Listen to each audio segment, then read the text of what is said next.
Welcome. So this summer series is hosted by the Alabama Instructional Design Network. And we are a group of instructional designers who have come together to try to create a network so that instructional designers throughout the state of Alabama can mentor each other, share resources with each other, and talk to each other about what they're working on and what their issues are. So I'm Courtney Felton. I'm one of the co-chairs of the board. The rest of our board members are listed here. Catherine Jarnigan is also on this call as well. She's our co-chair. And then Crystal, Courtney, and Janelle are also on the board. We are still working on bylaws. Catherine and I are going to be getting together soon to try to finalize those. And we are still discussing what our fall event will be and where it will be. So that was a very quick introduction, and I'm very excited to get to our topic today, which is on spiritual formation in online classes. And Tiffany Cantrell is going to be presenting that for us. She has been the director of Faulkner Online since 2017. Prior to being the director at Faulkner, she was an online student success advisor. Most of her professional background has been in retention and student success. She has a master's degree in political science from Texas Tech University and is an assistant professor at Faulkner, and she teaches both online and on ground. So I am going to turn everything over to her so that she can talk to us about her topic today. Well, I am real excited to be sharing this with you today. First, I want to say thank you to AIDN for this opportunity to talk about something that I love. And a big thank you to everybody taking time out of your lunch break for us to dig in a little bit deeper in spiritual development. And I hope that you will benefit from the presentation today. A little bit about Faulkner University before we start. We are mostly our main campus. We are in Montgomery, Alabama, although we have 3 extended campuses around the state. Our extended campuses are smaller because the bulk of our students that are not in Montgomery are actually online students. We are affiliated with Churches of Christ, which leads into our spiritual development formation that we're going to talk about today. And there's just a little bit of background about our enrollment and our online degrees. Now, one thing that I love the most about Faulkner is our mission statement. The mission of Faulkner University is to glorify God through education of the whole person, emphasizing integrity of character in a caring Christian environment where every individual matters every day. And this is something that I feel like Faulkner does really well, is staying focused on our mission. We talk about it a lot. We have it all over the university in all of the different offices. Spiritual formation is really foundational to who we are as an institution. And we are routinely encouraged and reminded to blend spiritual formation into everything we do. So to start out today, I would encourage everyone to know your university's mission. Is spiritual development a part of who you are as a school? For those of you at state schools, you might see it in terms of character development, integrity, ethics. So as we go through the presentation, just feel free to interchange those terms with spiritual development if that's more meaningful to your institution. First and foremost, if spiritual formation is going to happen in an online class, it has to be intentional. It's not really just going to happen accidentally.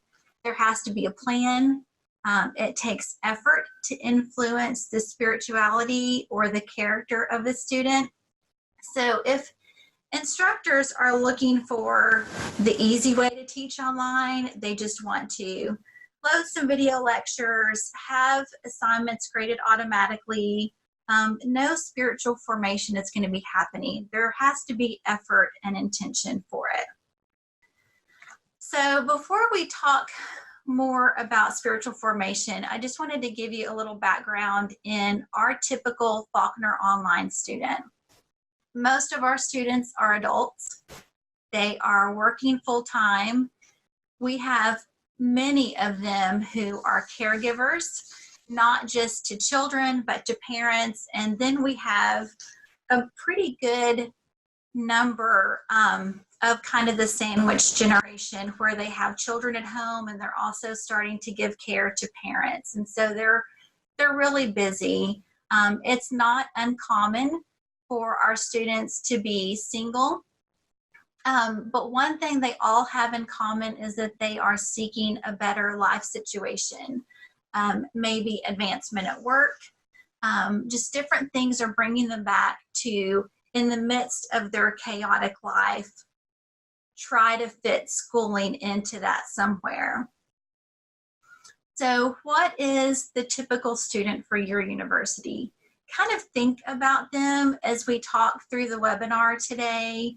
And it might be a different population than who we're reaching, but think about how, as we go through here, maybe things that can be adjusted to fit your community of learners a little bit better.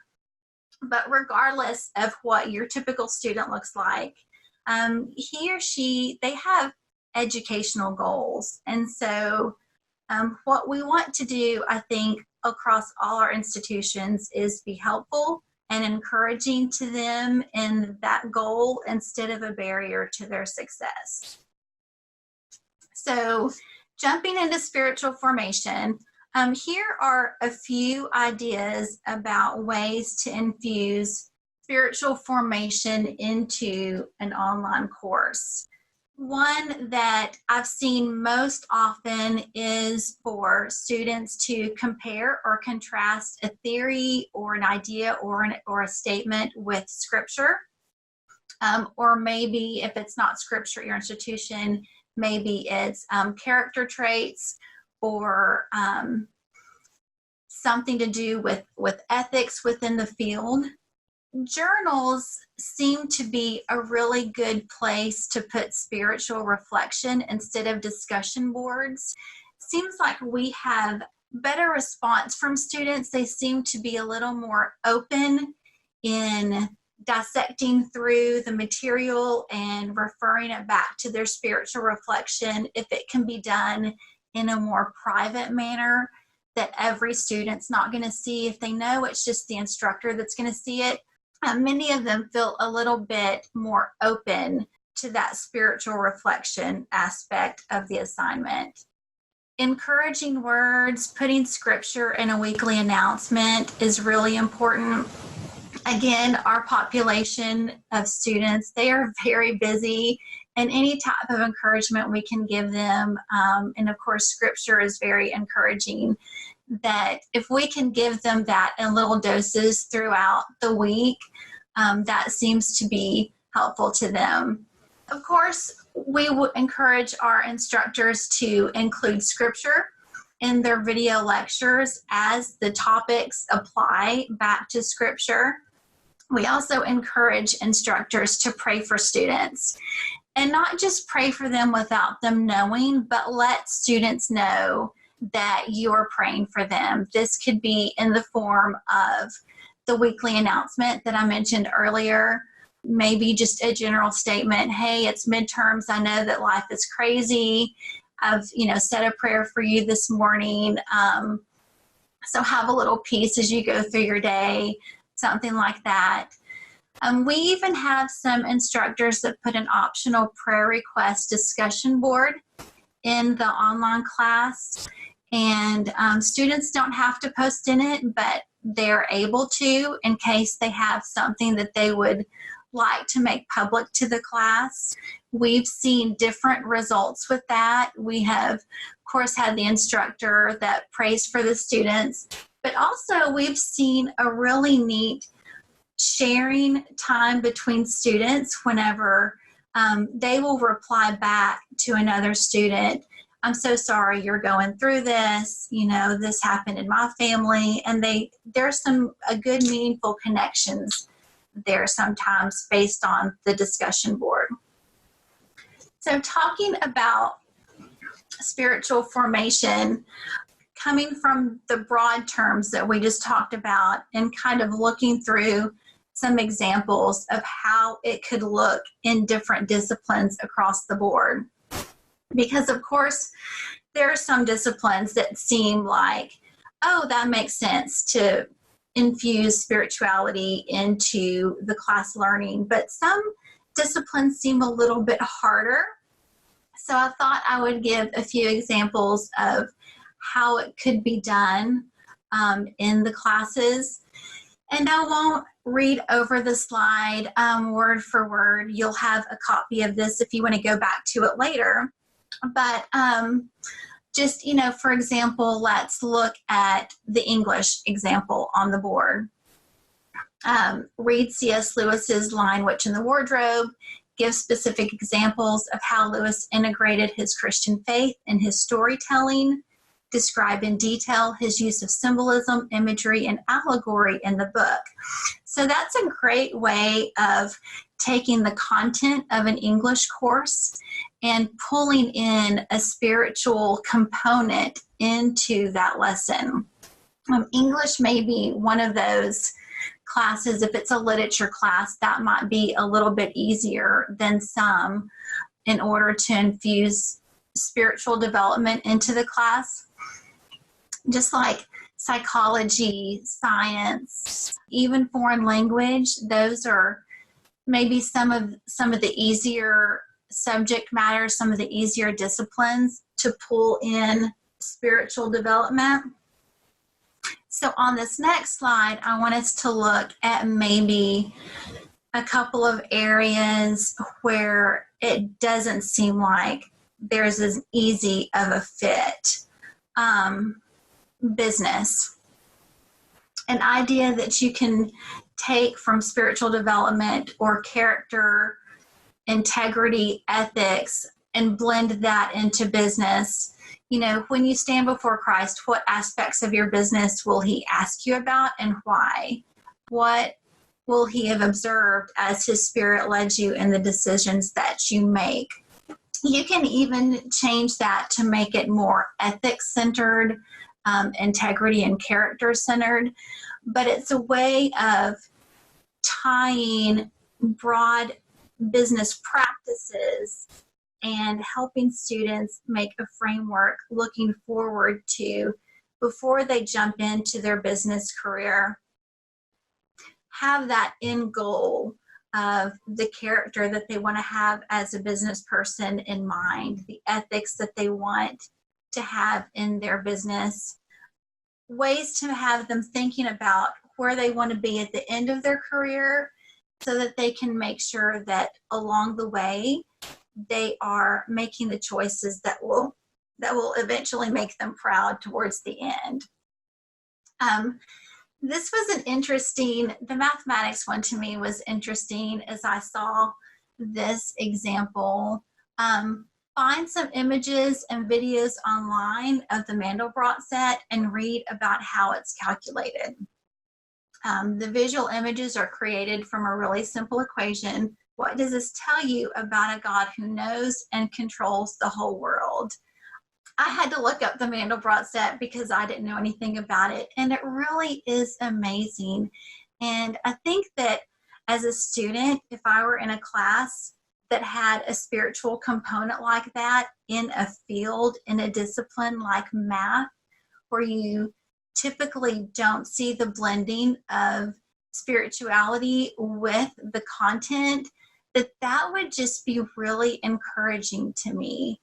So as you'll see at the bottom of this slide, the excerpts from the last two slides come from a book called Character Formation in Online Learning. And I'm going to come over to what the book looks like so that you have an idea. There is not a whole lot of research that I have found out there.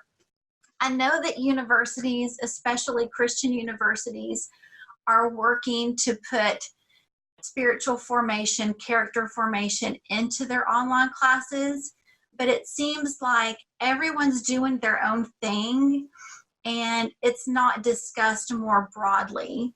And so this book right here is a great little gold nugget that has a lot of great information in it. It's not a really big book. It's less than 150 pages, but it is packed with really great concrete ideas and things that you can do to add character to your online courses. Those last two slides, all of that information came straight from this book. So if something there piqued your interest, this is where it's from, and it could be a really great resource for you.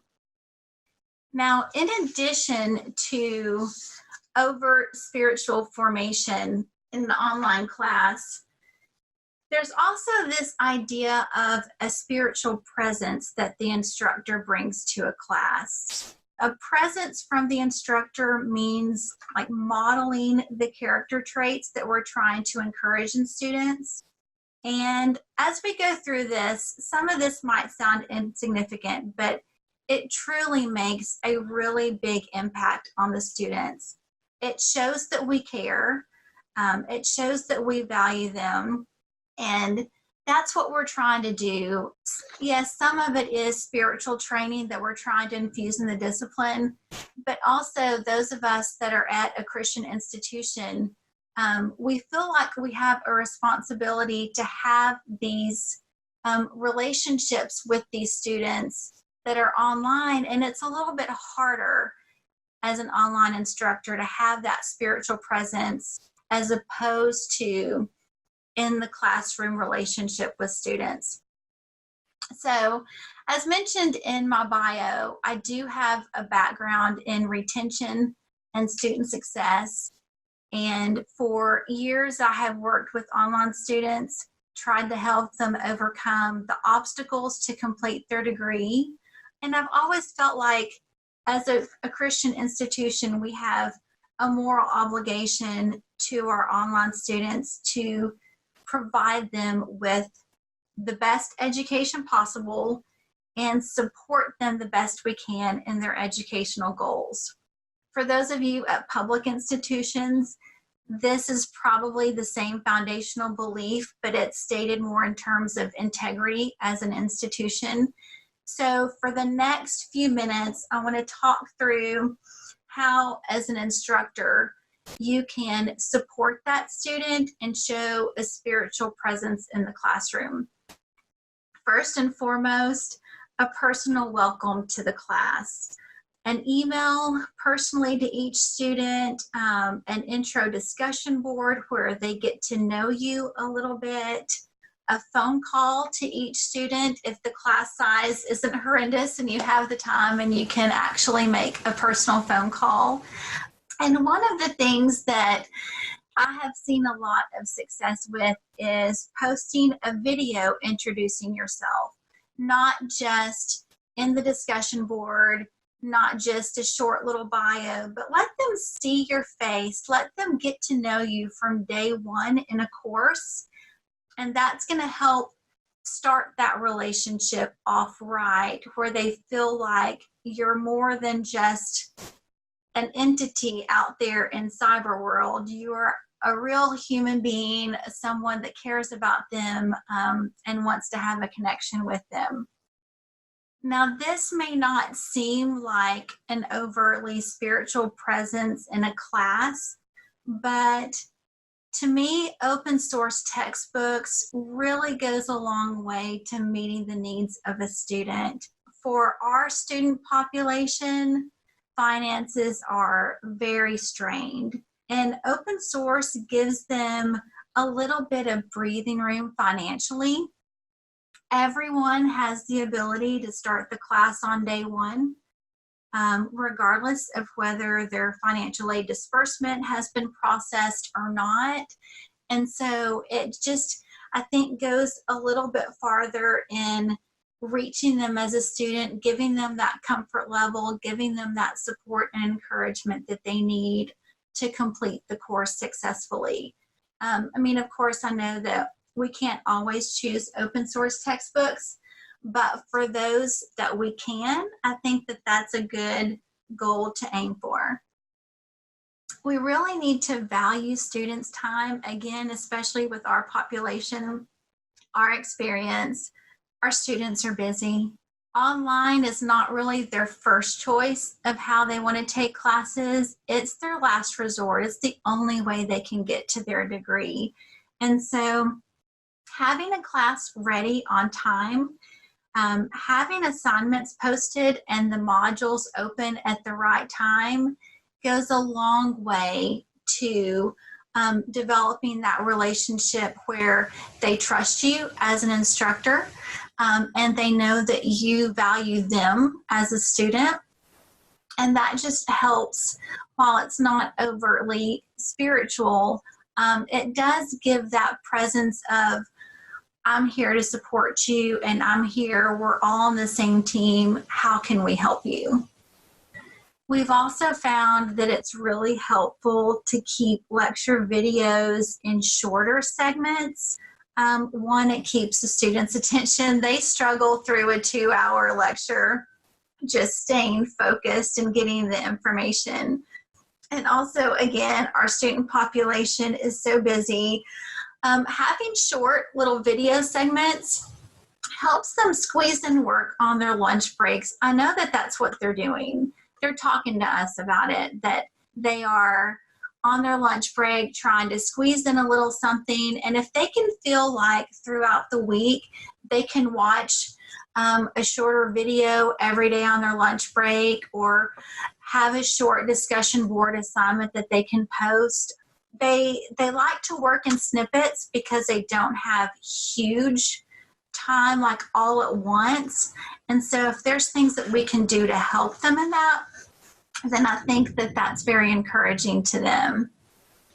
This goes a little bit back, maybe a little more connected to the idea of spiritual presence, and that is for the instructor to always keep a respectful tone with the students.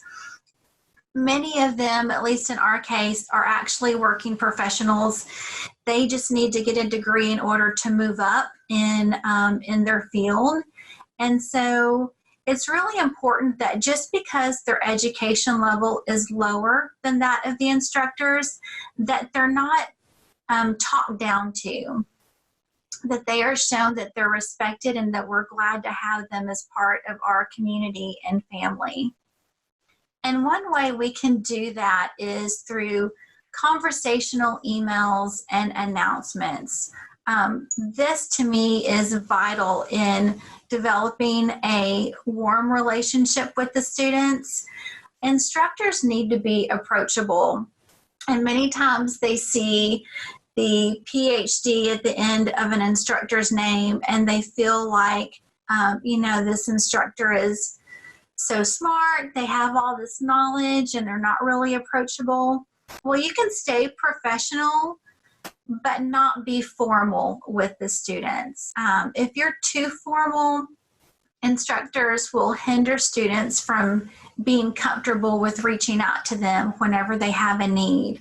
And so if you can encourage instructors to be conversational in their emails, they can still get all the information across, still stay professional, but develop a warm relationship with the students and being a little more conversational.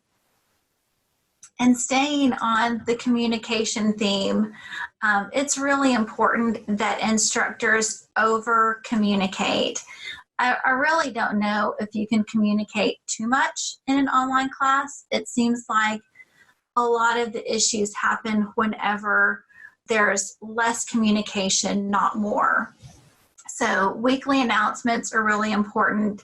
Rubrics are fantastic. That shows a student exactly what they need to do. Also, another way to have that spiritual presence in the class, again, is for instructors to post videos explaining an assignment. You can explain it also in a document, in an announcement, but also post a video just walking them through what you're expecting. And that goes a long way to show the students that you really care, that they get the information.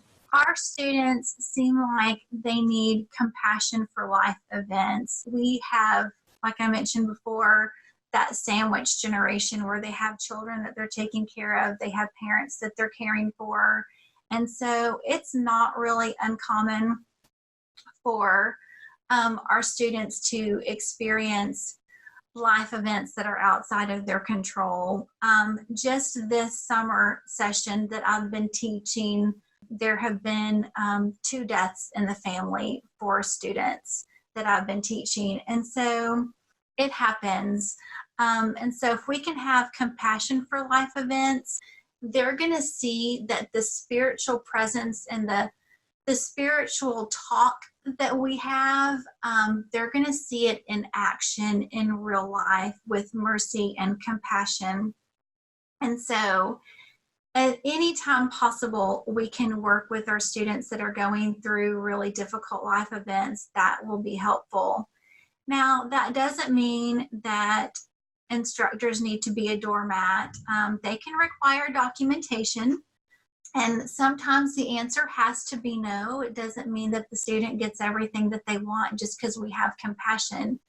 But again, all of going back to the respectful tone, the conversational emails with the student, that you can show your care and your concern and your spiritual influence with them, maybe even in times when you can't give them exactly what they want out of the course. Reach out to students. This I really love to see when instructors reach out and make an effort whenever they see a student falling behind. Just check on them, make sure everything's okay.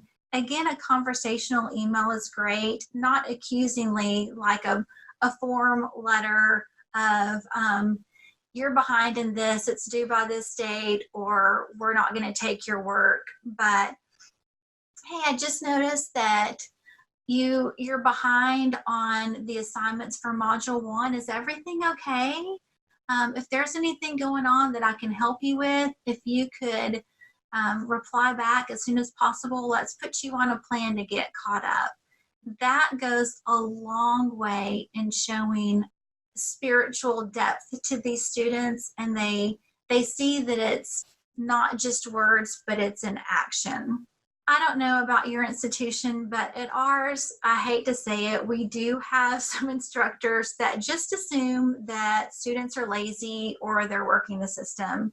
Are some working the system just to get a financial aid check? Well, yes, but that's not any different than our on-ground students that are just taking up space in the classroom because mom and dad made them come to school. So I don't think that we penalize all of our students for the ones that maybe aren't here with the right motives. So I really think it's important to reach out to students. It helps them feel connected since they don't know you.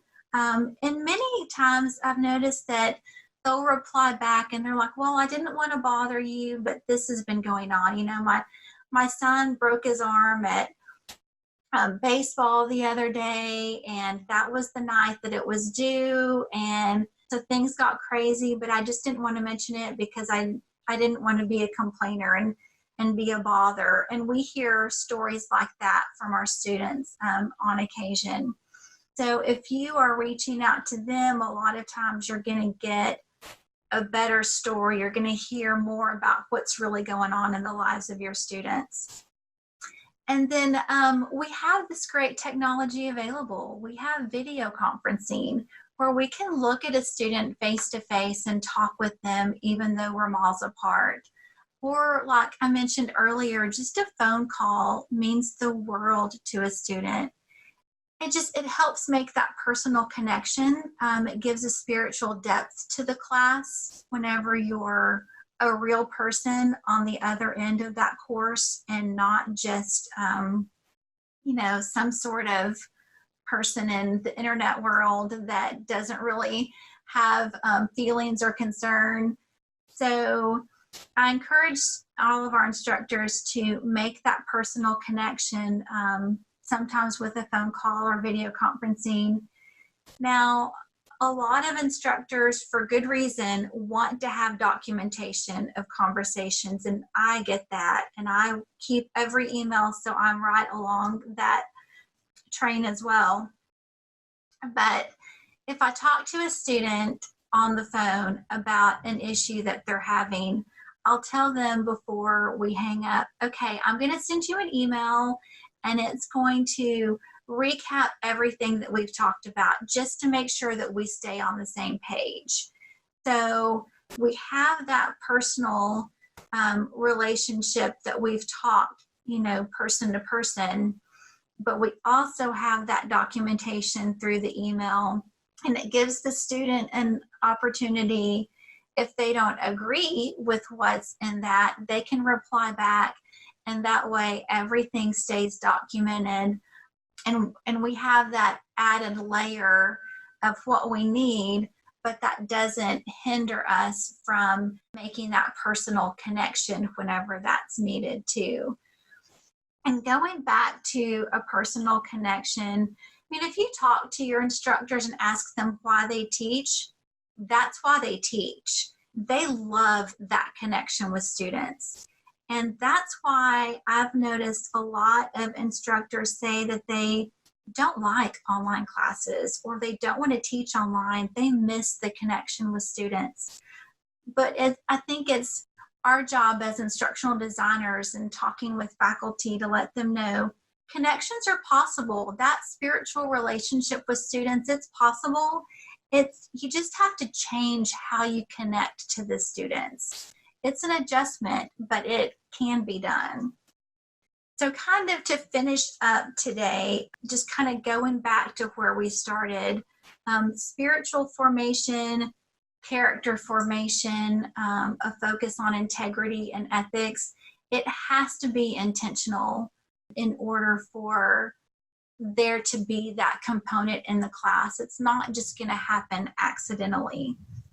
So if we can, as instructional designers, if we can have this conversation with our faculty, I think it's going to alleviate some of their concerns with online learning and actually end up being more of what our institutions are looking for out of online classes.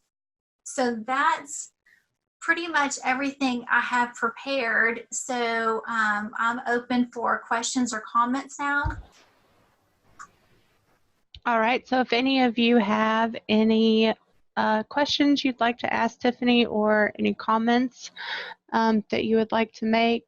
Also, she's interested in knowing if any of you are currently focusing on character education at your institution, or spiritual education, and if so, what your institution may be doing about that. So we'd love to hear some input about that as well. Definitely in higher education here at UAB where I work, I know the issue of ethics, and including ethics in science classes, has been a big discussion recently as well. Okay, so Catherine says that they have several instructors that incorporate a community forum for students to share personal concerns so that they can support each other. That's great. I think that's kind of like the prayer request forum, a community forum where they can support each other. I think that's a great addition. Another question, do you require any synchronous participation in online courses? We do have some requirements through some departments. Our Bible degrees do require a synchronous component, but that came from the dean of that college. That's how he chose to run the programs. But overall, they're all asynchronous. And then another question is, can you talk about where your students live? Are they mostly in Alabama? A bulk of our students are. We have them across many states, but we do have quite a few that they're closer where we are. I think we kind of see that as a trend, that even whenever students are choosing an online school, they feel comfortable with ones that are close. Another question that came in privately says, spirituality can be an awkward topic to bring up in a more secular environment. How do you bring it up without isolating students who may be non-spiritual? It may be that the conversation isn't expressly spiritual.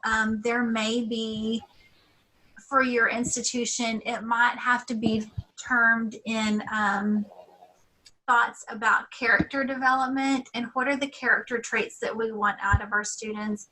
Many times the secular character traits that in institutions are encouraging have a spiritual foundation. It may be that you just can't, you have, your hands tied a little bit. You can't make that leap from the character formation back to the biblical basis for it. But you can definitely bring in the character discussions, ethics, integrity, and typically whenever you talk in those terms, a vast majority of people that you're going to be talking with are going to have that same goal, and they're going to want those character traits, and they want to be people of integrity. And so that conversation isn't as awkward as you might think. Okay. So to let everybody know, our final part of our summer series will be August 2nd at 12 p.m. We are very excited about this one. It is a collaboration between a couple of people who have done research on faculty preference in faculty development.